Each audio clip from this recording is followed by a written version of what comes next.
want to say good morning. Good morning, a chilly good morning. Hopefully you're warm wherever you are. My name is Terry Henney. I'm the farm director at WSGW Radio up in Saginaw, Michigan, wheat country. And a good part of the state is wheat country as well, and we're really proud of it. The Michigan Wheat Program is very proud to create a very special event or series of events this year.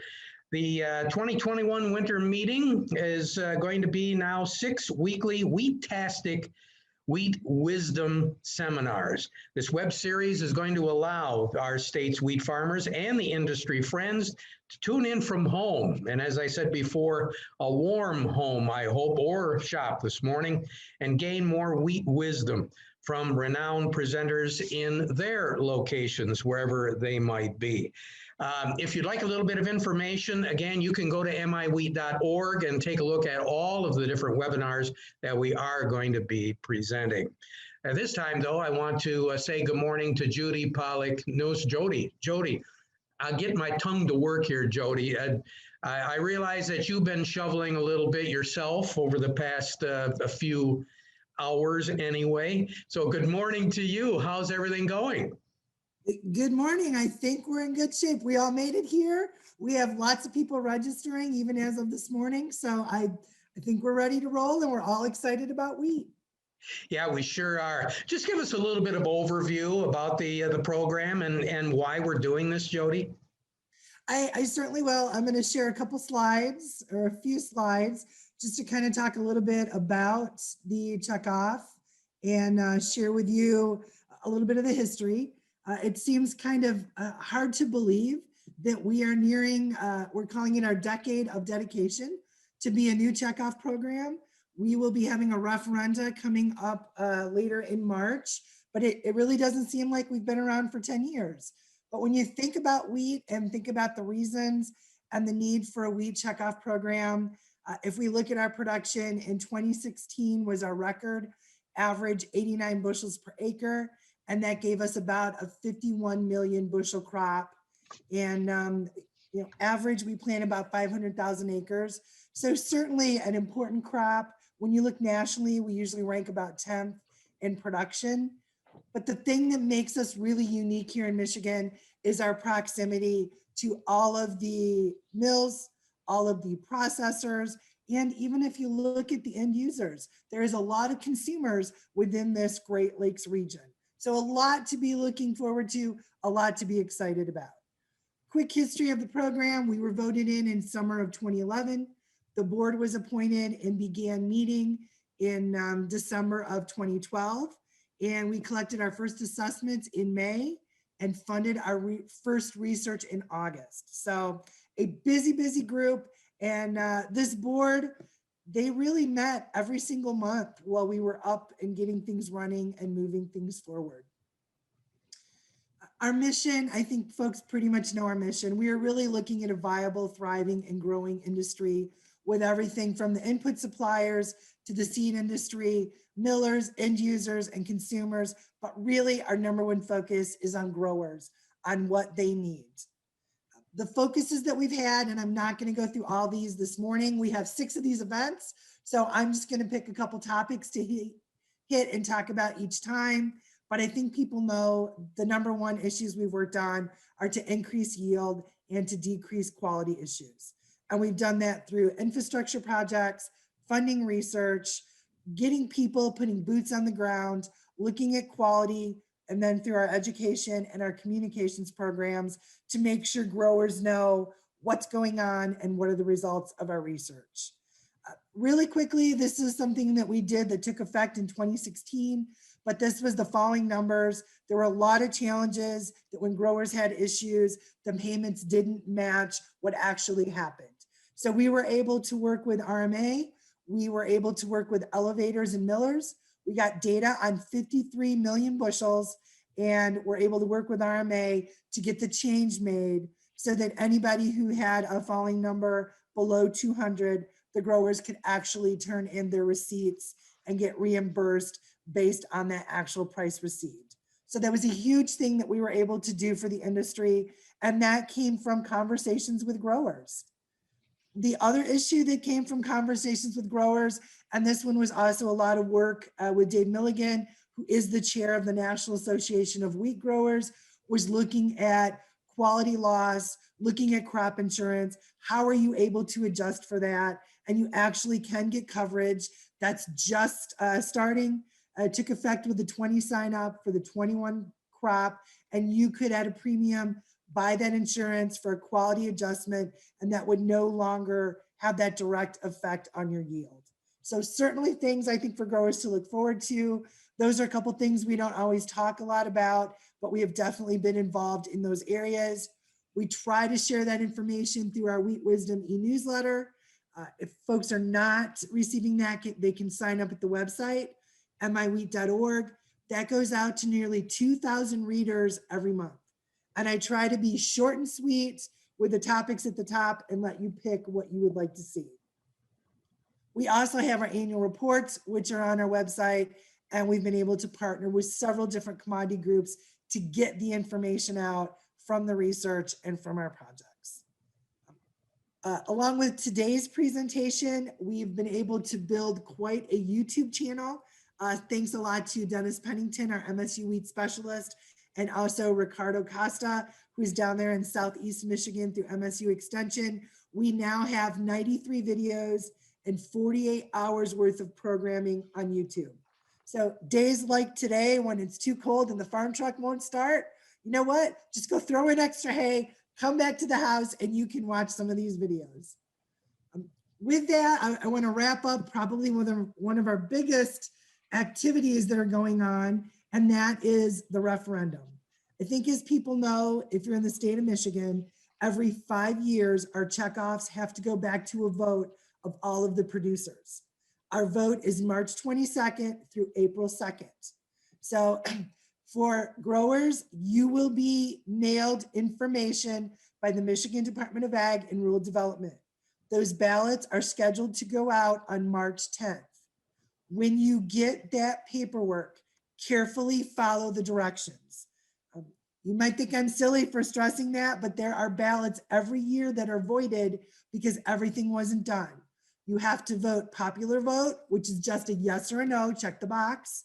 And you also have to vote your production from any one of the last 3 years.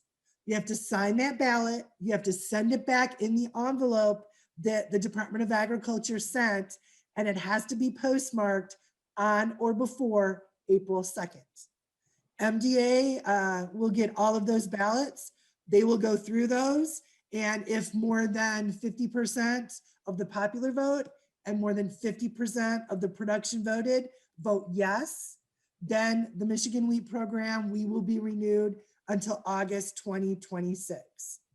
So I'm sure your next question is, are we on the mailing list? You should be on the mailing list. This is really our postcard. That's our trademark. If you receive this postcard, you are on the mailing list. If you are looking at this and you've never seen that postcard before, you are not on the mailing list. So this is how you get a hold of me. You can send me an email several times. Even right off this morning, I emailed everyone the link again for the Zoom. Make sure I know that you're not on the mailing list, and I will make sure you get added, because once we turn that all over to the Department of Agriculture, that is all there is to run. So I'm just making sure the mailing list is ready to go. I will turn that over to them pretty soon, and they will send out your ballots. So if you have questions, if you need more information, Terry, I think that was a pretty quick snippet of 10 years looking at quality issues and talking about our communications. But I really just want to make sure people know who we are, what we do, and that they are aware that the vote is coming, because you know, we all get busy and forget to send that stuff in, and there is no wiggle room on this. It has to be in postmarked by April 2nd. So with that, Terry, I think I've probably said enough, because I want to hear Angie and I want to hear about marketing. Boy, so do I. I'm glad you clarified that balloting, because I wanted people to make sure that they weren't going to be sending their ballots to Pennsylvania or Georgia or something like that. We're running top ship here. We want everybody to know, yes, please If you want to get more clarification on that, and especially if you're not on the mailing list, again, I can't emphasize enough, if you haven't seen one of those cards, you're not on the list. So it's really important that you do get a hold of Jody. And again, for more information, you can go to miwheat.org and get all that pertinent information. Because yes, we do want you to express your opinion and what you would like as far as how we move forward here with the Wheat Association. So yes, Jody, I'm ready to make some money, okay? Me too. Hopefully, I think we've got the right person here. Angie Setzer is going to talk about marketing. And if you're wondering how can Angie talk and tell us about marketing and why should we listen to her? Well, she writes a column and I thought it was really interesting. She has a weekly column in Pro Farmer. It's called Cash is King, okay? And on Twitter, she is the goddess of grain on Twitter and a frequent commentator on the Weather Channel, as well as Ag Today, U.S. Farm Report, and other media. She is the Vice President of Grain Citizens Elevator, LLC, of Charlotte, Michigan. And she's a pretty busy lady. She manages 5 elevator locations and has extensive experience in a unique direct ship cash grain program. So with that introduction, I want to say good morning, a warm good morning to Angie. Hi, Angie. How are you? Hello, good morning. I always love the introduction because it definitely gives me something to measure up to, right? That's something to strive for. So we'll go ahead and get started this morning here.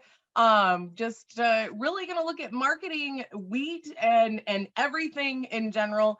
And I always struggle with, okay, what type of title should I use? And so I figured the most apt title that I could come up with is Buckle Up, Marketing in 2021 and Beyond. And so we're going to spend some time just talking about everything this morning, because obviously marketing wheat is very important.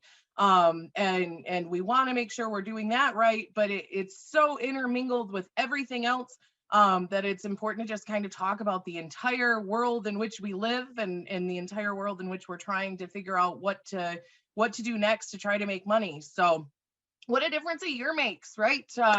2020 was a year we'll remember forever for all kinds of reasons. At least I will. You know, first time that we experienced a global pandemic, hopefully the last time. There's no obvious guidebook for that, you know, and so the year of 2020 really started with hope. You know, I talked to several growers and we were excited about the year ahead. It had to be better than 2019, right? Hopefully we've learned our lesson in that and stopped saying, well, here's to next year. But we started with hope and a lot of anticipation over the year to come. But that ended up spilling over very quickly with COVID striking and all of the real uncertainty in the market structure, the board hitting, you know, really all-time lows, ideas that we were going to see ethanol plants and meat processors and wheat millers and soybean processors, you know, potentially being forced into shutdown. We didn't know what it was going to look like, you know, running a business. And there was a lot of fear and anxiety that really overwhelmed the industry for several months, from about March until August or so. But then somehow we managed to end the year with contract highs and then kind of kicked it into high gear again in 21 from the start, just kind of working our way higher from there. So a year ago, you know, I was asked to come and have discussions and give marketing presentations, and I was trying to figure out, what do I say, you know, to not leave everyone absolutely depressed when everything is said and done, you know. And so a year ago I was really trying to scratch around to see what I could give to growers to make them feel better, I guess, because no one wants to come and sit through an hour of depressing statistics. And so, of course, a year ago, China was practically a non-existent buyer. Didn't look like they were going to be coming back to the U.S. anytime soon. The USDA numbers at the time, you know, it really indicated that the 2019 crop had managed to be large against all odds. And so the idea was if we could throw everything but the kitchen sink at production in the year of 2019, with the slow planting, the lack of planting, it went from wet to dry and all of these things. And so obviously, if 2019 was as large as what the USDA had said, obviously 2020 was going to be much easier to produce an even larger crop. And so it really felt like we were going to be stuck in this cycle of low prices forever. A lot of people were saying kiss $4 corn goodbye, kiss $9 soybeans goodbye. A lot of those same people are talking about how high prices are going to go now, but it obviously felt like we were going to be stuck in this cycle of low prices forever. And really at that point, we probably should have known better, when everyone's on the same side of the boats when it tends to flip. So what's happening now? And most of this stuff, if you're paying any sort of attention to headlines or anything of that nature, this isn't going to be news to you, but obviously China has returned in a very, very big way. Recovery from both ASF, African swine fever, and COVID was much swifter for the country than anticipated. A lot of times a year ago, my argument was both were going to be bullish demand long term, in the sense that ASF was going to really kind of require a more modern hog production side of things, a more modern feed, no more of those backyard herds, really kind of introduce a whole new level of biosecurity and things of that nature. And COVID was going to help to really kind of prompt the modernization of food, simply because it was thought to have come from this wet market where the Chinese were purchasing bats. Now, of course, a year later, question comes out where it actually came from, but the reality is both ASF and COVID recoveries for China, at least at this point, were much swifter than initially anticipated. Obviously there's some conversation about the trade phase one trade deal influence. We didn't hit the mark of what phase one should look like, through 2020, but does that mean we see this continuation of strong purchases with that deal influencing, as we go forward? The Biden administration has said they're not going to roll that back at this point in time, really kind of looking at trying to figure out what that looks like. What does the second generation of this trade war, potentially look like? The Biden administration has made it very clear that China still has a lot to change, and that's one of the things that they have agreed upon with the Trump administration. So that'll be one of these questions that we'll have to wait and see on. And then obviously there's kind of this desire in China to stock up for a multitude of reasons. In addition to that, so we've had this huge increase in demand, and it actually turns out that supply in 2019, the crops from 2019 weren't as large as expected, which is frustrating for a lot of growers. We spent a lot of time last winter kind of going over, what took place in 2019. And one of the things that I was very clear about, and one of the things that I had said, is that it was going to take us at least into June, if not September, to really kind of recognize how large the crop was. Test weight does have an influence in actual bushels once they're converted from volume filling a bin to bushels being shipped out. And so we found that not only were the crops not as large in 2019 as expected, they were smaller in 2020 as well. And the USDA made 4 historical adjustments in the last 8 months. The first came in June with an acreage reduction. So March 31st numbers that the USDA had put out and subsequent supply and demand reports based on those March 31st numbers in May and June had indicated that we were looking at 3 billion bushels of corn carryout potentially. Well, at the end of June, the USDA came out and said, oh, we didn't plant as many corn acres as what we thought we would. And so that was the first very large adjustment made. We saw yields reduced and stocks reduced twice.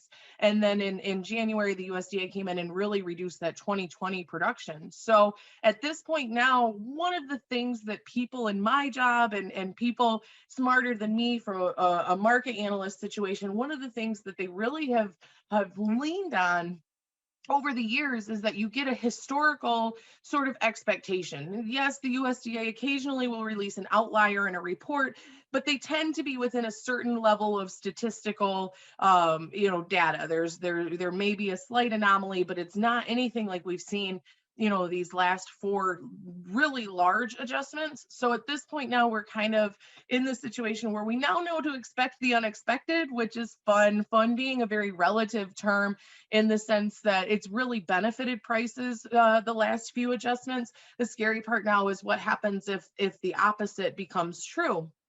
And then, of course, Vilsack is going to return to the helm. And throughout the time period of Vilsack being in charge, the USDA was very there was a significant lack of volatility, I guess you could say. It was you knew what to expect. The reports were relatively in line from one month to the next, very organized, very clear. And so, that question will remain. What do we see in this transition? Do we see the USDA bring some of those researchers back from Kansas City that were originally pushed in that direction back to DC? So there's a lot of things that are likely to change over the next year once he is actually confirmed by the Senate. And so I call it the toilet paper and frenzy and grains is what's taking place right now. So I'm sure a boatload of you sitting at home watching this are probably well aware of the fact that you may have that extra case of TP just chilling in the basement just in case we ever see a situation where we run out again. And the reality is something as simple as toilet paper, really created this sort of angst in society. The idea that, a lot of folks simply go in and maybe pick up a 4-pack or an 8-pack. I'm not sure of toilet paper math. 8 rolls is actually 27,000 rolls if you actually compute it. So, but the reality is a lot of folks would just kind of go in and grab what they needed week in and week out. And the idea that you would go to the grocery store and the paper product shelves were completely empty, really kind of created this whole entire process where we went from just-in-time supplies to just-in-case. And we're really seeing that take place in the grain market as a whole. COVID has really shined a light on how precarious the supply chain is. And one of the things that I saw someone say yesterday, of course, kind of discussing more of the situation in Texas this week. But if you have any sort of struggle, any sort of hole in your preparation or your awareness of what is taking place in the market structure, you've really seen that become obvious over the last 12 months. Which is really hard for someone in a role of risk management, because now you're really kind of discovering that those things that you didn't necessarily think were risks to begin with are now really major risks. Obviously, the people running the energy grid in Texas didn't think that you would see below 0 temperatures for an extended period of time in February, that far south. And so now we've really kind of shined this light on how precarious the supply chain can be. Logistics dominate every aspect of the market. And so the reality is having supply, but not being able to get it is just as bad as not having it. Just because it's over there and it's over there doesn't make it any easier if you can't get your hands on it. And so now we're discovering that not only China, but around the world has this desire to really kind of have extra supplies on hand. And that's a real push.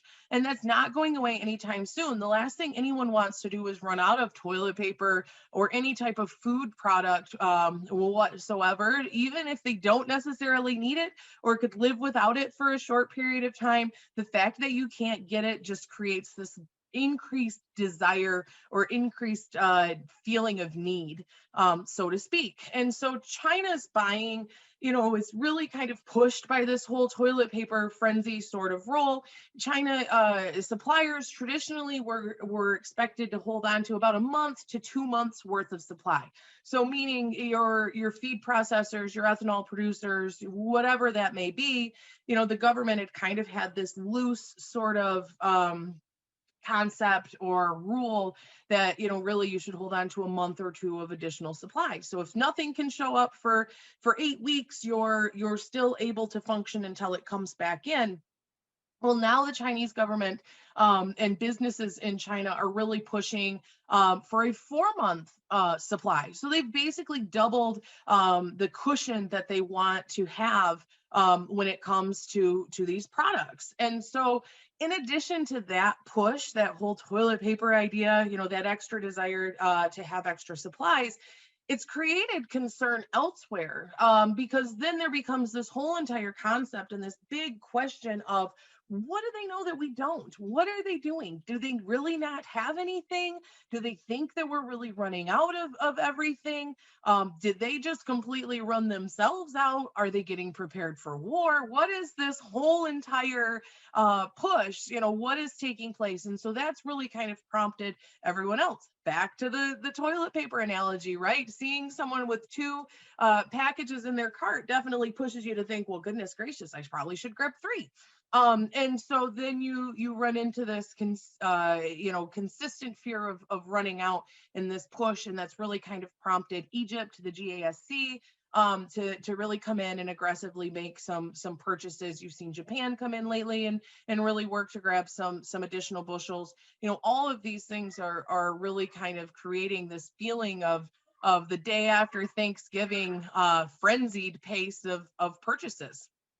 Kind of continuing on with this, in addition to the big demand that we're seeing, suddenly concerns over lack of supply became exacerbated by Russia, Argentina, the Ukraine, all discussing export restrictions. And so one of the things that we saw with the huge move up in price and the huge growth in demand, around 2010 into 2012 and 13 was this expansion of additional production in places that are really working towards trying to create a more capitalist environment surrounding their grain production and subsequent exports. And so, you saw Russia, who's the #1 wheat exporter. You saw Argentina, who's the #3 corn exporter, and you saw Ukraine, who's in the top 5, all start to discuss this idea that they were going to try to limit their exports going out of the country in order to help fight domestic food inflation. What's ironic in that, and we'll kind of discuss a little bit more about inflation later on, but what's ironic about it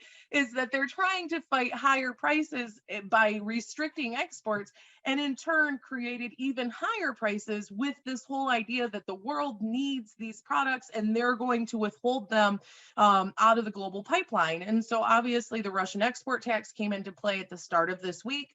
But what's really kind of funny about that is ahead of that, they really exported 20% more than the prior year.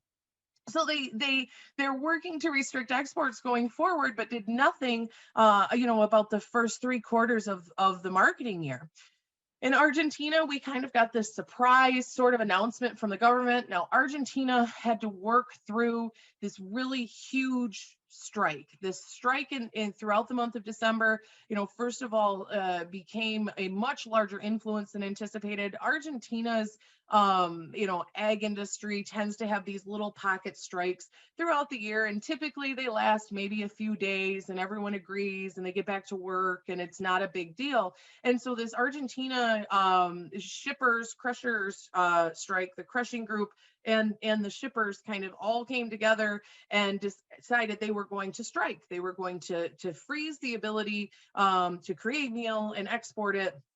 And they were going to, fight back on some of these inflationary things. Argentina's battling 51% or an expected inflation rate of 51% this year. And so there was a lot of battle over trying to create a payment structure based on the US dollar versus the Argentina currency and a lot of things. And all of a sudden, 4 weeks later, we were still battling with this strike and boats were lined up and everything was a mess. Well, finally, we got an agreement and we got back up and running. And the reality was Argentina had this significant backlog of meal and soybeans that had to be exported, both of which the government receives about 20% more in the tax rate versus corn or wheat or something of that nature. In addition to that, obviously, they're much higher in price. And so the Argentina government came out and said, okay, no more corn exports until the 1st of March.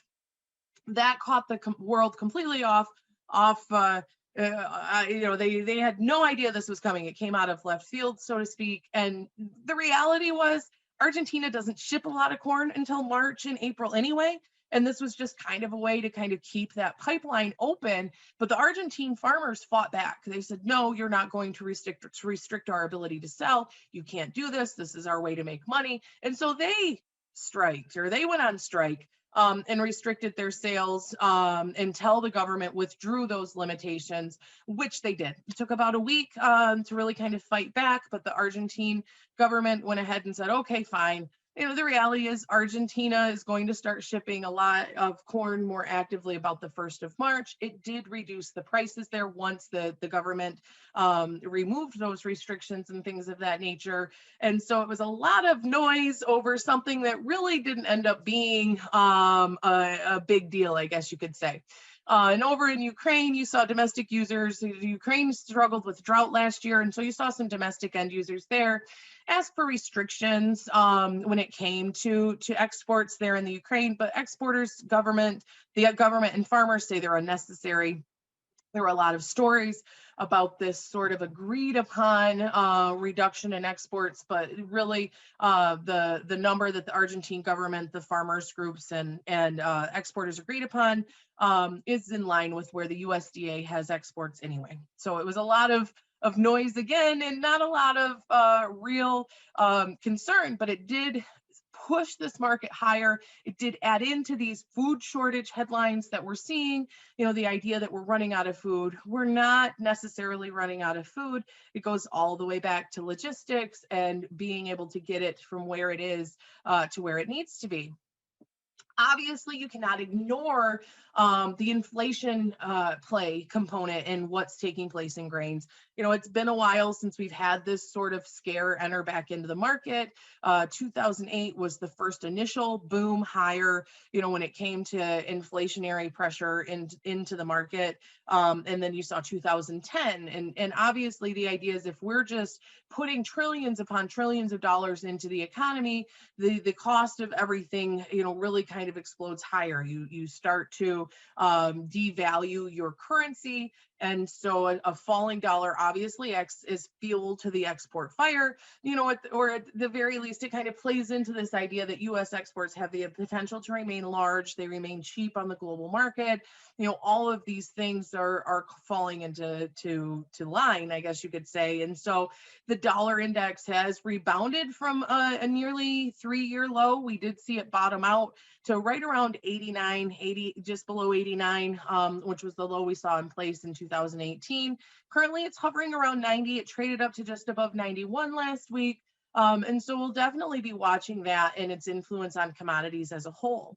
New Treasury Secretary Yellen will be interesting to watch. As Fed chair, she oversaw incredible dollar strength. The dollar was the strongest, it had been historically speaking. When she was chair of the Federal Reserve. And though she says that she's not going to manipulate currency, it's obvious that a stronger dollar is beneficial to U.S. consumers. Even if there is some level of inflation, the stronger our currency is, the more likely we are, or the more able we are to have more buying power. So it'll definitely be interesting to see what takes place here with her in charge and what kind of moves are made once she's confirmed. And to me, inflation is always an interesting concept. A lot of folks dive into the market buying up commodities and things of that nature on the idea of inflation. Prices go up, and so then you say, well, higher prices prove that inflation is taking place. And so there is a certain level of tail wagging the dog, and then there's some questions as to whether or not, taking a deep look into modern monetary policy and some of these other new, I grew up in a house where, trickle-down economics is the only economic theory you need to know, and that's all that matters. And I think many of us in agriculture are the same. And so there's some newer, I guess you could say, economic theories that are kind of coming into play. Modern monetary policy is one of them, which, that tends to question if stimulus really actually leads to inflation or if it can be controlled in other ways. And so if you're ever struggling with falling asleep, go ahead and spend some time kind of looking into all of the different economic theories in the world. And that should cure that insomnia for you pretty quickly.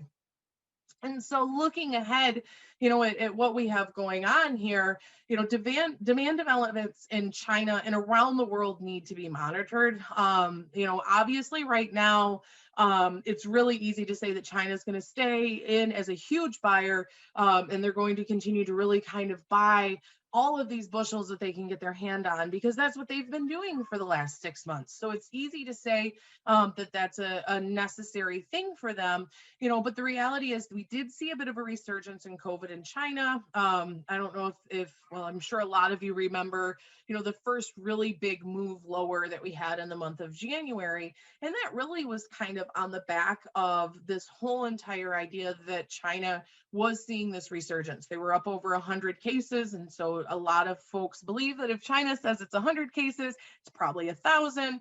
And so they were up well over 100 cases of COVID being reported. They also saw travel restricted ahead of the lunar holiday, the New Year holiday, cities being placed on lockdown. A lot of things were kind of taking place there that kind of led into or brought into question, just how great is this Chinese economic recovery going to be if they're still going to be battling some of these new variants of COVID and dealing with some of these, continued struggles.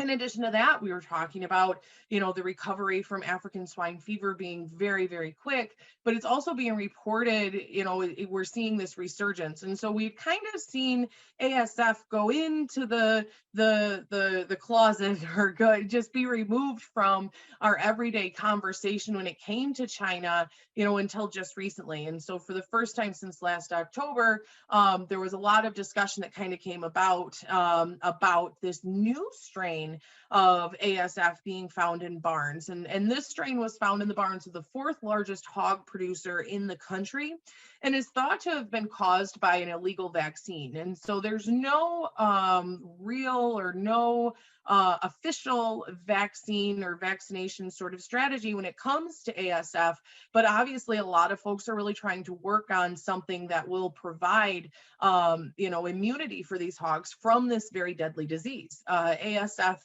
it will wipe out an entire barn, very, very quickly, and there's no cure. But so the creation of this illegal vaccine, obviously vaccines, their kind of role is to introduce this disease to the body and help the body learn how to fight it, and then that creates this immunity. So once the virus is introduced, with this hog that has this immunity, they're unable to get it, or they don't get as sick or whatever it may be. So these vaccines, a lot of folks are saying that they've kind of removed certain aspects of the virus and introduced it to the hog with the idea that they were going to have this protection. Well, guess what? It didn't necessarily work. It actually created this sort of mutant variety of the virus that, is weaker because it doesn't kill the hog outright, but instead it reduces the breeding potential and actually requires euthanization versus killing of the hogs, or versus killing the hogs outright. And so if introduced to the barn, the problem that you have with breeding stock is suddenly your breeding stock is unable to perform as needed. They have other issues, other symptoms that are obvious, and it's still very contagious. And so it will spread very quickly. In addition to that, you're seeing the PRRS and PEDV causing issues as well. So one of the things that China has done in the modernization of their hog herd has built these multi-level buildings where they're putting hogs. Some are upwards of 4 stories high, which is awesome for feed demand, unless you end up getting a virus in one of them, because then your concentration of hogs is so much greater and creates, a much larger level of concern. In addition to that, you're seeing ASF continue to spread in Germany, and you're dealing with bird flu, that continues to spread across Asia into Europe, resulting in millions of birds needing to be culled there as well. And so those global demands, though really strong at this point in time, are somewhat precarious, you could say, to a certain extent. And so again, how the new administration approaches stimulus, foreign policy, and monetary moves is going to be key. I said, say hi to the new boss, same as the old boss. Many administration officials are repeats from the Obama administration, maybe similar to Yellen. They're in a different role, but they're very much folks that we had gotten to know from about 2008 to about 2015. And so a lot of them are long-term government people. They are very politically savvy, you could say. And so, it'll be interesting to kind of see how this will, what this will mean as we move ahead, and we are dealing with, and right now, I am an optimistic person. I'm as optimistic as the next guy. I'm actually, sometimes I call myself Pollyanna optimism, but we've really glossed over this whole entire major long-term economic implication, from COVID. We shut down the economy. We continue to shut down the economy, and we're just like, no, it's cool. Everything's fine. Nothing to see here. No worries. And, and the reality is, recovery from COVID questions are going to remain for a significant amount of time, as foreclosures and other major economic issues kind of remain off the table until midsummer. We saw the Biden administration, almost said Obama administration.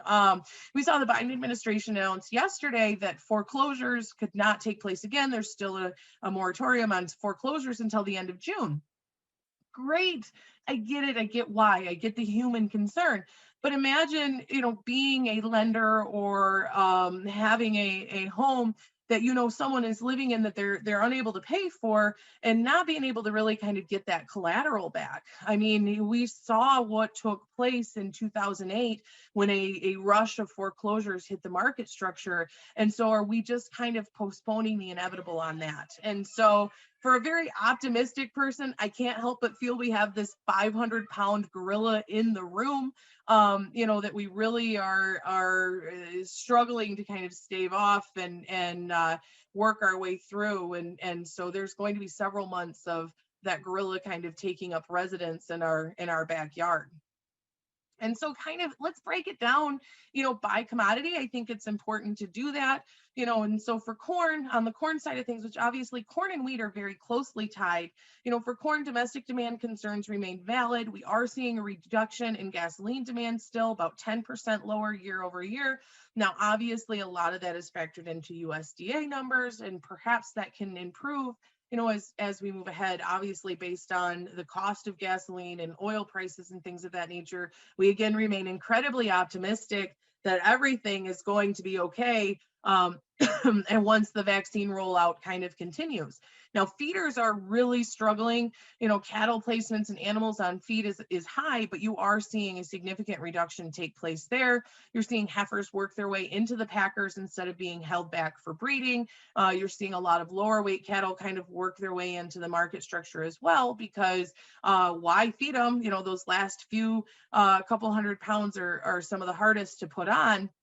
And in addition to that, you're seeing broiler margins, egg margins, hog margins, all kind of low, with those animals on feed likely to be reduced. We're seeing reports or hearing reports in Iowa of one major feeder out there, having tens, if not hundreds of thousands of barns basically open. They're not making the money on the hogs that they need to be making, and so they're just not going to put them in to feed them. Now, obviously, export sales are incredibly large, but shipments continue to lag that pace needed for corn specifically. And so the question is, as the soybean export program wraps up, which it's all but wrapped up at this point in time, will you see the significant increase in corn exports? And the potential is there, but we did see inspections yesterday were below the number needed to meet the USDA target, not even talking about the additional target that a lot of market analysts have kind of added in with this idea that China's in and buying big. We basically need to be about 60 million bushel a week. Last week, we were about 56 million or so, which isn't huge, but it's very obvious that we would feel much more comfortable with meeting these sort of export expectations if we were looking at 65 to 70 million on the shipment side of things.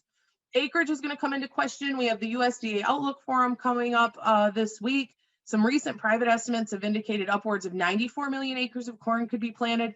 Been a long time since you've had a 450 insurance guarantee when it comes to corn production. And so a lot of places out, a lot of farmers out there are excited to plant corn again, which is something that we haven't had for a while. Now, of course, acreage is what acreage is. You know what I mean? The USDA can come out with numbers. They can give us a number at the end of March, and Mother Nature is going to be the real driver. So production is not guaranteed, but we really can't ignore the fact or the idea that you could see a significant acreage increase take place here in the year ahead. Looking at beans specifically, can't ignore that massive export demand. Sales continue to be larger than expected. Last week, we had another 1.8 million metric ton of beans sold.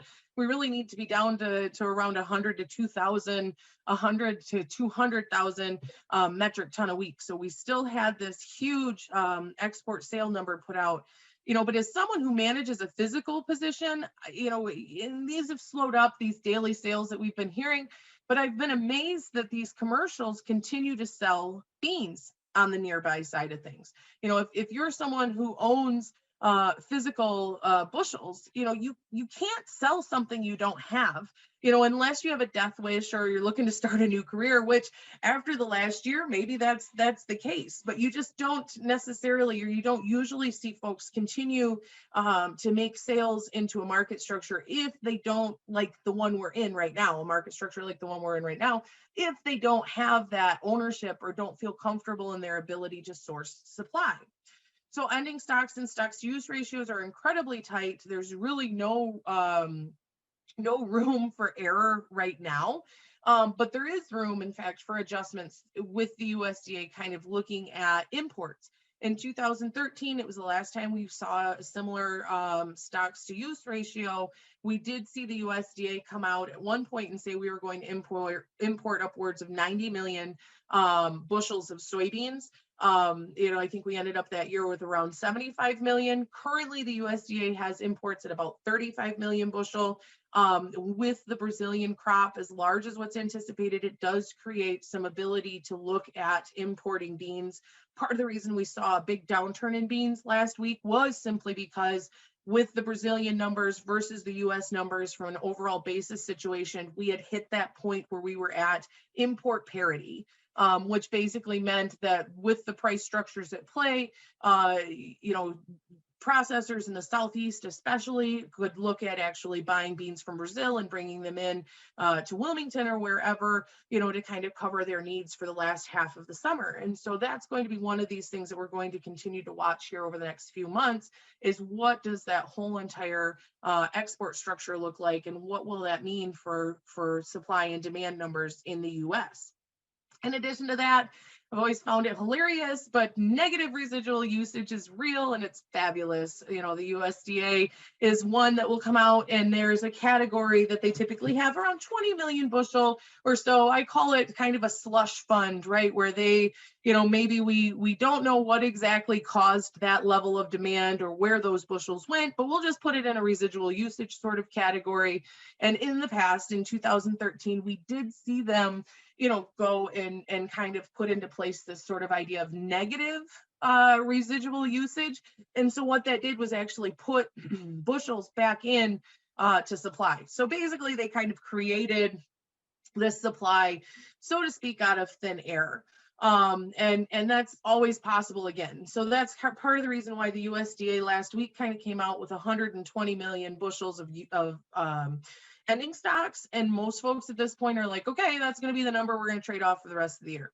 You know, even though other demand sectors indicate that it should be greater from a demand standpoint, yesterday's crush numbers were record high for the month of January, you know, this, that, and the other thing. The reality is the USDA is basically going to say, all right, we're at pipeline minimum. This is as low as we can go. This is as low as it's going to get. You figure it out, you being the world's cash traders, those that are dealing with basis, futures, all of that other stuff.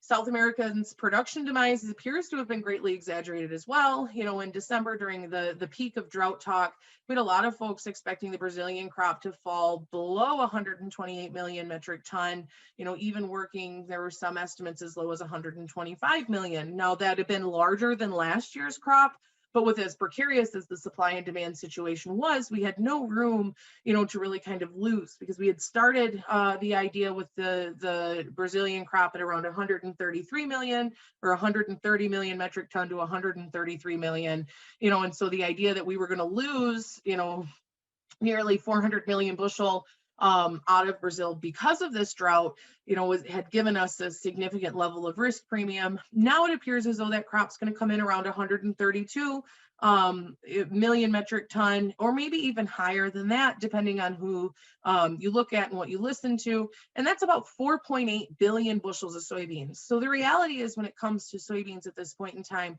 we're going to see about a 5 billion bushel crop come into the global pipeline here over the next 4 or 5 weeks, and to put that into comparison, that's a U.S. crop and then some, and that's not even counting Argentina's crop, which right now looks to fall somewhere between 45 and 49 million metric ton, depending on who you ask. And so wheat, obviously we're here today to spend a lot of time talking about wheat, but as I said before, what's going on everywhere else really has a huge influence on what's taking place when it comes to wheat market movements, especially when we're in what is seasonally kind of a flatline sort of time for the wheat market in general. And so we talked a little bit about that Russian wheat export tax and its implications. And really right now what you're looking at is the Russian government is taxing exporters who pass that on to farmers, $30 a metric ton of an export tax, February 15th through March 1st. So a metric ton of wheat is 36.74 bushels. So you're almost looking at $1 per bushel of an export tax being added on. That tax then doubles March 2nd through June 30th. And so initially the idea was, okay, well, cool. The Russian farmer is just going to wait it out. If he has to wait until June 30th to make sales, he's going to wait until June 30th. But then the government came out and said, hold up, we're actually going to go ahead and start this new crop floating tax. And so this is going to be based on a formula rate where if anything over $200 a metric ton is going to be taxed X amount of percent, and that's going to move higher as the price moves higher. They're also looking to build a sort of monitoring and or quota system to try to track that domestic supply. Argentina does that now, where they basically allow a certain level of export licenses. And so there's a lot of questions over how this will influence producers going forward. Russia's the world's largest wheat exporter. Does that take them out of the market structure as we move ahead? Now, obviously, they have a very large crop that was planted with much higher prices throughout the fall. Around 20% of Russia's wheat production is spring wheat. And so there's been a lot of conversations, well, they're just not going to plant the spring wheat. But most folks that are actually boots on the ground in Russia or have worked with Russian farmers are saying that they are going to plant the spring wheat. They have the seed, they have the stuff that's necessary. There's still some questions over what it looks like for them to be able to grow corn or barley or something of that nature. And so the idea is that this year, you're probably not going to see a huge influence on production because of this tax structure, but could it be in the years ahead, you're going to see these issues kind of become very apparent and the Russian production actually shrink as a result. In the meantime, though, like I said, exports in the country is through the first half of February, which really is about 3/4 of the marketing year, are up 20% plus. And because of this tax being introduced, you're now seeing these export prices have dropped 10%. Domestic prices are now weakening as a result. And so you went from a concept of domestic end users asking the Russian farmer to sell them their grain, and basically the farmer saying, no, heck no, I'm not going to do that, to now the Russian farmer saying, do you want to buy my grain? And the domestic end user is like, no, it's going to get cheaper. And so we've really seen kind of this tit for tat develop on that side of things. Obviously, Northern Hemisphere production is super important. Higher prices last fall incentivized planting, with total wheat plantings in the U.S. Winter wheat plantings up 5% versus 2020 and up 2% higher than 2019. Hard red winter plantings are up 5%, though a lot of the areas, especially in Texas and parts of the Oklahoma Panhandle, experienced significant drought last fall. Most are saying their dryland wheat probably is not going to make it, but the question is how much irrigated is down there and some of those other things. Soft red winter wheat, though, is up 12%. It's been a while since we had a fall as nice as last fall to get stuff planted. And so Michigan acreage is up 18% as a whole. That's both red and white, and other acreage is up. But obviously, like we said, how the crop will fare through winter becomes a big question. You saw the market surge higher yesterday on the idea that we were sub-zero temperatures across many of the areas that really had not seen a good amount of snow cover. And so the question comes into play, what will we see there from a winter kill standpoint? Most of the soft red winter wheat area had plentiful snow cover and is probably not even knowing that it's as cold as what it is outside today. On the long-term demand side of things for wheat, China has been in big for wheat as well, buying a record amount of white wheat out of the Pacific Northwest. White wheat is kind of a hot or cold sort of market structure, and this year, China demand is very hot. Changes in corn demand from China has really changed the entire world supply and demand situation for wheat as well, with many of the world's traditional corn importers actually looking at feeding wheat instead. And so stocks-to-use ratios for major exporters are down significantly year over year, and of course the question really kind of remains regarding China stocks, the quality that they have and whether or not they really exist. Are they going to continue to really kind of roll in and buy a bunch of wheat? One of the things that they really struggle with is that they do have a lower quality, lower protein, less sexy wheat, for lack of a better term, in China. They haven't spent the time, the money, and the effort that we've spent here in the US and that Wheat Checkoff in Michigan has spent to really kind of make sure that we're producing the product that's needed to meet the specifications of the Chinese consumer or of the consumer in general. And so China really needs to bring in wheat in order to kind of blend out some of those lower quality stocks. And so as with anything else in commodities right now, how long China's demand lasts is obviously going to have major implications on price direction in the months and years ahead. And so what does all of it mean? The idea that we're in a long-term cycle of low prices is behind us. It's very likely, behind us. Population growth and protein demand is not going anywhere. And COVID and its effects on the mindset regarding that food supply that we talked about is going to be long-lasting. When it comes down to it, volatility is going to be the word of the year for 2021. Outside investors are going to enhance any type of market move, both on the high side and on the low side. We have these significant orders in place, buy stops and sell stops, depending on where these markets move. And so these outside investors are in and are able to really amplify any sort of move in one direction or another. In my opinion, there are too many unknowns to have true confidence in any type of price or supply and demand outlook. Way too early in the year to have a real idea over what will or won't happen. There's a lot of people that are extraordinarily confident in their concept of what's going to take place. And some of those people are going to be right. But right now, to think that you have all of the information necessary to really feel comfortable in what it is that you're kind of putting together is a little scary to me, just in the sense that there's a lot of stuff that can change and a lot of things that we're really kind of depending on that aren't necessarily something I feel comfortable or consider to be dependable. There's really a danger in consensus to a certain extent.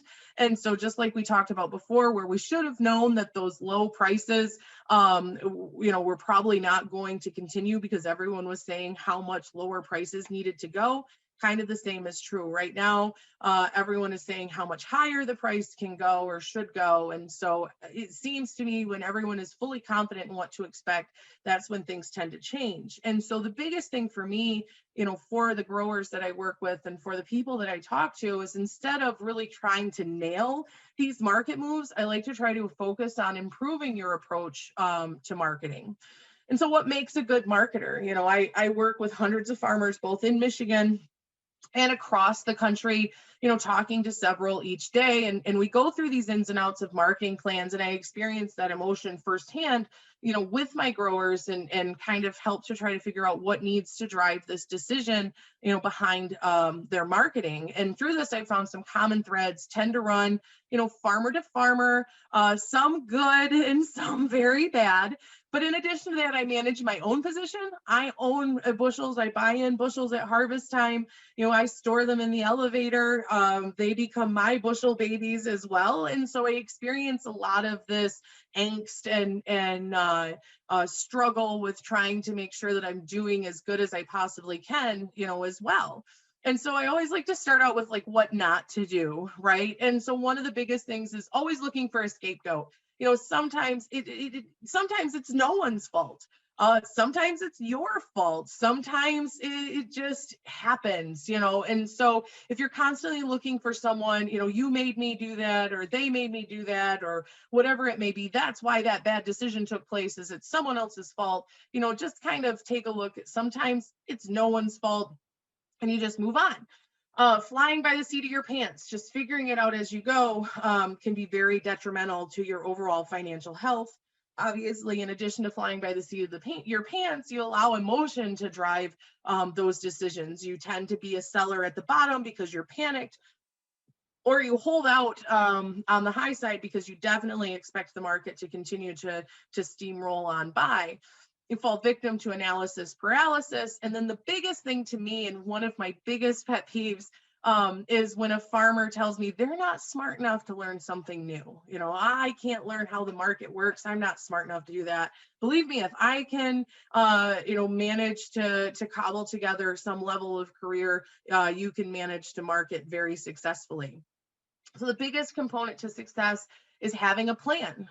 Successful marketers that I work with have ideas, months in advance what they're going to plant. Now, of course, they're flexible in that because Mother Nature can change that plan, but cost structure alone isn't the only factor that comes into play when growers are making these planting decisions. They're aware of the rotational aspects, the benefits that are not always easily identifiable. Sometimes there's certain things, that are somewhat intrinsic when it comes to benefits. You can't necessarily put them in an Excel spreadsheet, but you are aware of them, and you're aware that they help to benefit not only your financial health, but your entire operation. And the biggest thing this does is it removes the chicken in the yard mentality. And so what's the chicken in the yard mentality? Now, if any of you have chickens, if you throw a pile of feed in one direction, everyone runs in that direction, all of the chickens, and you do it in the other direction, and they all run in that direction. And so I've found over the years that farmers can tend to fall into that chicken in the yard mentality. And what that does is they just go from one thing to the next, because this is what's making them money this year, and that's what's making them money next year. And instead of having a whole farm cohesive plan, they're just always looking for what's going to provide that next gain in price. And so trying to avoid that by definitely recognizing the importance of rotational structure and overall marketing, having a marketing plan is definitely beneficial. They have an idea of costs and the factors that influence them. So knowing one's cost structure allows for a level of comfort when booking inputs and marketing their production. It also provides an ability to make deferred sales at profitable levels that give you a long-term peace of mind, and it helps to remove that emotion that is involved. When you know your point of profitability and what you need to accomplish price-wise to be successful, and having an idea of a targeted ROI in mind and things of that nature, it really helps to remove this sort of gripping fear that you're doing something wrong, when you're making a sale or when you're booking inputs. So in addition to having a plan, they know the plan, right? So they know, they have a general idea of their cost structure, of the bushels likely to be produced, or at the very least, they know what their acreage breakdown is going to look like. They know what needs to move when. They're aware of what space needs, how the space needs will drive their need to market. They have the percentage contracted somewhat in mind. Okay, I'm sitting at 30% contracted of new crop corn based on a normal yield. If this market moves another 30 cents, then I probably want to do another 5 or 10% or something of that nature. They know their point of profitability because they're aware of their costs. And then that provides them the ability to really kind of set these pricing targets well in advance, and to be able to know and have confidence as those pricing targets are hit, that they're doing what is right for their operation. They're aware of emotions or how their personality affects or influences decision making. So a lot of people with this will be like, okay, Angie, thanks. But you need to take time to learn about yourself, your personality type, your decision making, your judgment index, whatever that may be.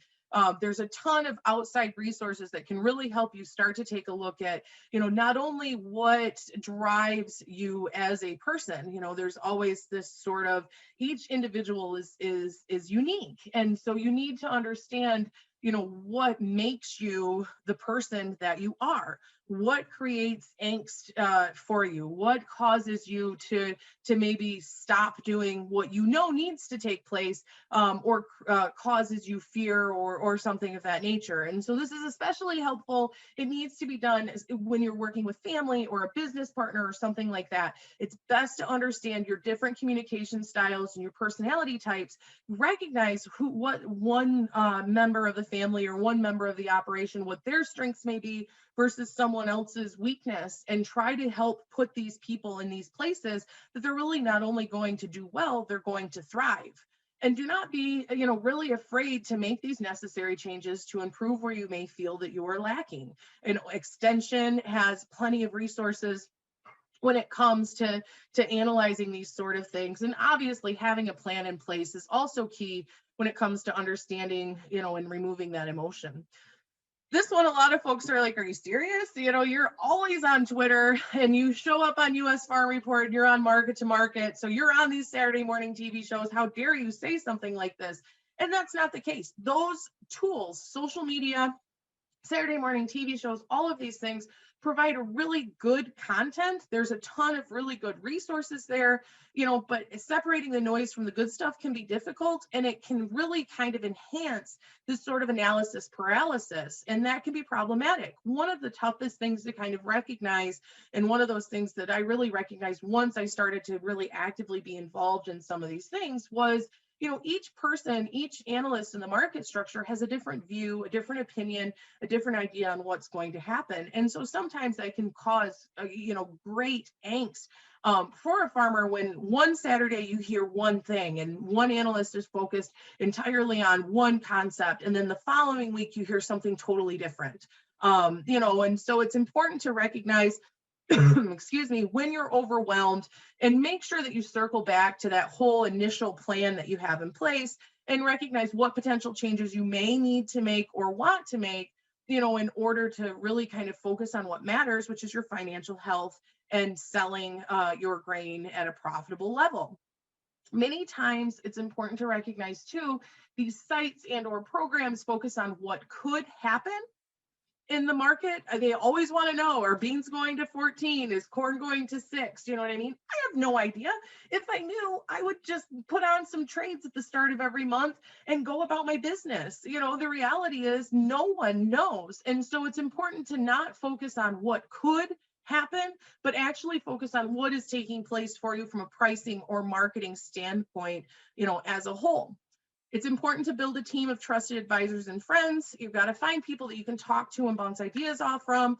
Look for a peer group. I've got a virtual one that we've put together. Try to find an in-person one as well if you can. You want to be able to build the relationships with your local buyers and suppliers and have an open line of communication with people on both ends of your business. If you don't feel as though you have a good, solid, informative relationship with your buyer or with the person that you're buying your inputs from, there's plenty of people out there that are ready, willing, and able to talk to you and maybe open up this nice line of communication to create a good, solid, beneficial relationship to you and your operation. It's important to have hobbies away from the farm. Find something you enjoy that's not agricultural related. I struggle with that myself, but it's important to take a small amount of time and spend it thinking about something other than your operation or the markets. And what it'll do is it'll provide you with this amazing sense of clarity if you remove yourself from constantly being bogged down. It's definitely something that takes place. Mental fatigue happens. And so if you're constantly just thinking about the operation and what needs to happen and what's going on in the markets and all of that, you suddenly are really unable to make big moves when you need to, because you're just absolutely run down and incapable of thinking about anything else. Probably the most important thing, in my opinion, when it comes to marketing, especially in a bull market, is to scale sell. No one is ever going to nail the high of the market with anything but luck. And so you may know some folks that tend to do it well, and they're lucky. And I would rather have luck than skill any day. But it's important to recognize that you not nailing the high of the market isn't because you're bad at what you do. You just may not have as much luck as the next guy or gal. And so to scale sell, you really need to start with a small percentage of the crop at the point of profitability you're looking for. Now, when I say point of profitability, I don't mean, okay, you're at break even, you start selling. I mean, you have to take into consideration all of your costs associated, where your break even is, and how much margin in addition you're looking to make. And that's your starting point of profitability. And so you start with a small percentage there, you continue to sell as the market moves higher, you adjust your information, your targets of information, or the outlook begins to change. For us, when the market started to really run up, we went from having 10-cent or 15-cent increments on corn to 25 or 30 cents. We went from having 25-cent increments on soybeans to 50 to 75 cents. And it's all really kind of comes back to having that plan in place. And so in addition to the marketing, and this is especially huge for wheat, and we tend to run into it a little bit. Remember, you're producing food. And so treat your grain like it's something you're going to eat. It's amazing to me sometimes, especially when handling physical wheat, some of the things that people will be like, well, I don't understand why that's an issue. And it's like, okay, well, think about it as you're going to take that truckload of wheat, you're going to turn it into flour, and you're going to feed your family with it. And if you wouldn't want to eat that product that you're producing, why would you want your neighbor to eat it? Or why do you think that it would be important for you to receive top dollar for something that isn't necessarily the product that you would want to buy? Recognize the value of being a quality supplier. I'm going to tell you, in my experience, there's certain growers that I know I can always buy from, and I can always meet the specifications required to hit those contracts. It provides them with more opportunity because they're who I call, when something is happening from a bonus sort of pricing structure standpoint, or something of that nature. Quality suppliers get better opportunities when it comes to selling their grain at higher prices. Obviously, extra investments in production can help with the consistency of product.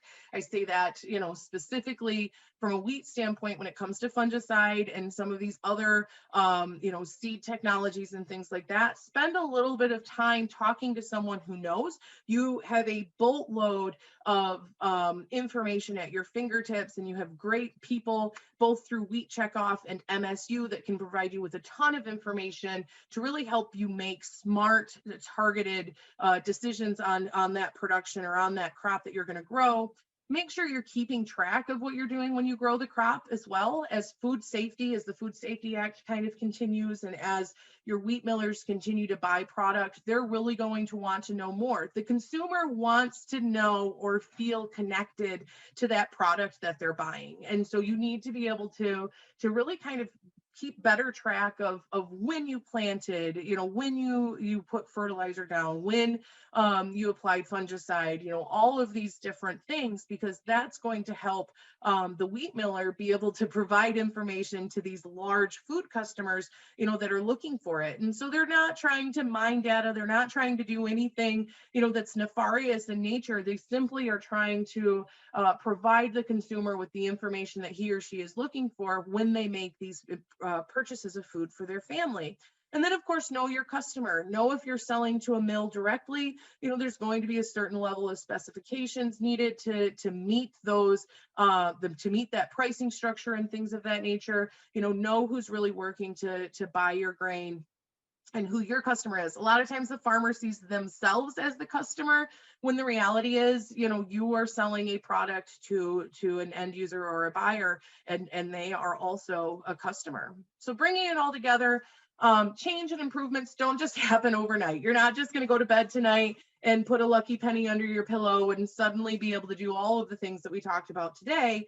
Obviously it takes a certain level of constant effort and awareness, but at the same time, old habits aren't always bad habits. We tend to think that we're always doing something wrong when the reality is there's a lot of things that you're doing that are very right. You wouldn't be in the situation you're in if you weren't making solid decisions. So when you're taking stock in all of the things that you're doing or what you're looking at, make sure that you aren't throwing the baby out with the bathwater and removing even those good habits that you have. Little changes can have a big effect too. Maybe it's just writing down your plan or something of that nature that will help you to be able to better follow it. And so really when it comes down to it, and I hate to be that guy that sits up here and says, hi, I'm here to tell you about marketing. We have no idea.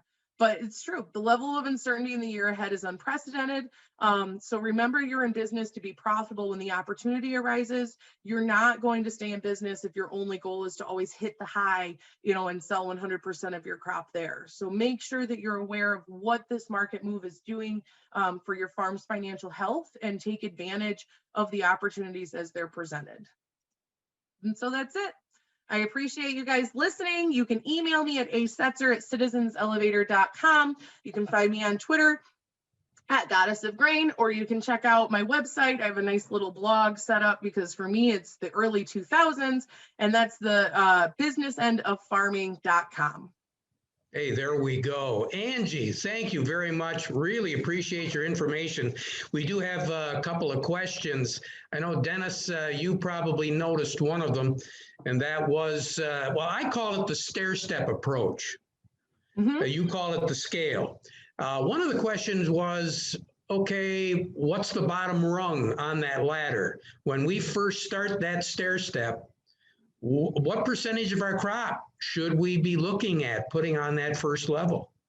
I usually like to start with around 5 to 10%. So it's a small amount at the first level. You can always, in the market structure, especially if you're starting early, you always have the ability to resell more of a percentage at that starting level if the market doesn't go in the direction that you want. So I really like to break this down, break a whole entire farm marketing plan down into 5 to 10%. And then it makes it easy as well, because if you break it down into 5% increments, you have 20 opportunities to sell. And if you're looking at a 10-cent increment on corn 20 different times, you got a $2 range to the high side. You know what I mean? And so it's one of those things where I like that 5 to 10%. It's definitely very personal. And it's something that you should talk about your buyer, with in general. But I think that 5 to 10% range, and then you can always add more as the price moves up. You can get a little bit more aggressive, let's say, as we get closer to maybe a traditional seasonal high. And if you have a large amount of your crop that's unsold, maybe you make a 20 to 25% incremental sale. But starting early, that 5 to 10% tends to be a good place to really work from. Dennis, our second questioner had something to ask about, not this year as far as marketing the crop, but down the road. What was the question? Yeah, so as you think about your stair steps, let's start taking those stair steps even further out into the future. The question is, should we be looking at pricing some 22 and 23 crop at these prices? 22 on wheat, I think, is a good place. I don't think 22 on, July of 22 is well above $6. And my thought has always been above $6 is a good place to start. Obviously, over the next couple of years, if we were to see China come in and stay strong and were to see some inflationary pressure, maybe $6 wheat gets a little cheaper than what we would like to see. But again, if you're just getting started with 5 to 10% of your crop, to look at 22 isn't a bad place. 23 for me is a little bit further out, just simply because it raises a whole bunch of questions over, what are we going to see from a cost standpoint? If you feel fully confident that your cost structure isn't going to change significantly and that it is a profitable sale for you, there's absolutely nothing wrong with looking at 23.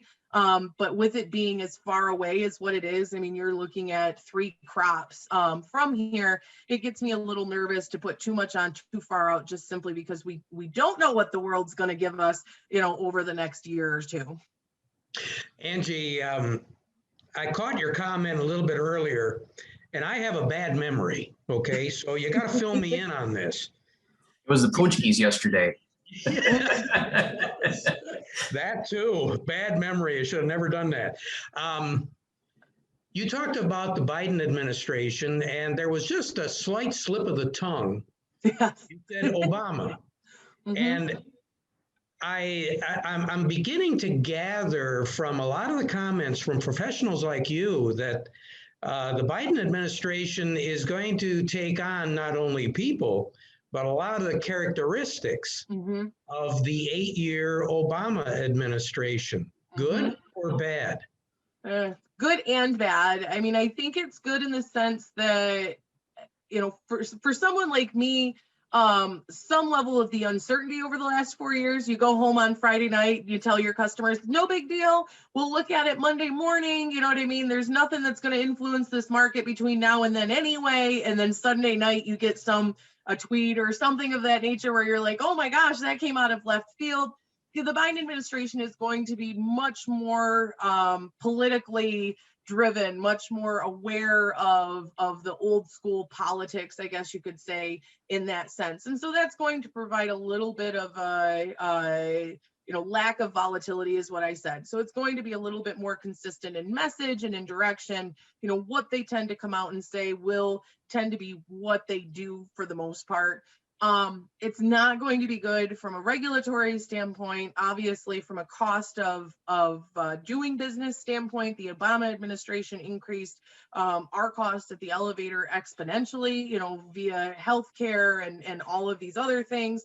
And so there's going to be a lot of concern over what that's going to look like from a regulatory standpoint and what that, will be as we move ahead. And so, there's going to be some good things, but there's going to be some bad things. For the most part, I think we know a little bit of what to expect from the administration simply because it is kind of Obama part due. But, at the same time, some of those expectations really aren't, they don't give me a warm and fuzzy feeling about what we're going to be looking at, as we move ahead. Dennis, I noticed we had another question. What was that question? Yeah, so another question came in for you, Angie. Do you typically suggest using just straight cash sales, or are there other products that you would recommend in terms of your marketing plan? For my growers that I work with specifically, we use HTAs. The large amount of our selling side of things and our marketing are hedge to arrives, futures only. And so we write just the futures. When the futures look good, we book them. The reality is as time has moved on, or as time has developed over the last 16 years that I've been doing this, the growth of on-farm storage and commercial storage and demand as a whole has really changed how the entire setup of basis works for the farmer. And so right now, when you're looking at basis levels for deferred harvest time sales, you're looking at levels that, based on historical values that we have traded over the last 5 or 10 years, are 10 to 15 cents wider. That's not because your end user is taking advantage of you. That's none of that. It's just, if they're going to hold the hedge, if they're going to do all of these things with all of the uncertainty in place right now, they're going to make sure that they're making money. And so what I really like to do for my growers is kind of create this ability to be flexible, not only in where we're going to take the crop, but what the basis level is going to be when we put it together. And so really for my growers, we move in the direction of those HTAs. They tend to work out well. We can monitor what spreads are doing. We can roll the contracts forward and gain some value if there's carry in the market.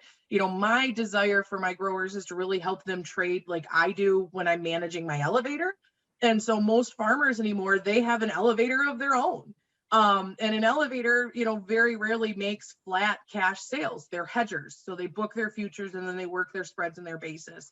And so for a farmer who is working with the right buyer or has an understanding of how that works, those are great tools. They provide a level of being able to negotiate, and at the same time, I saw it a lot in like 2012 where some farmers just didn't make deferred sales because the basis was poor, and so what they could have done at that time was book futures and then wait to negotiate basis and things of that nature. And so that's what we tend to work towards. There are some additional option strategies, but really those are very much influenced by the individual operation and what the person that's looking at these option strategies is trying to accomplish by using them. And so really, it's really important for a grower to feel that they have a good relationship with a buyer and that they're offered the opportunity to take advantage of different pricing structures as they develop throughout the year.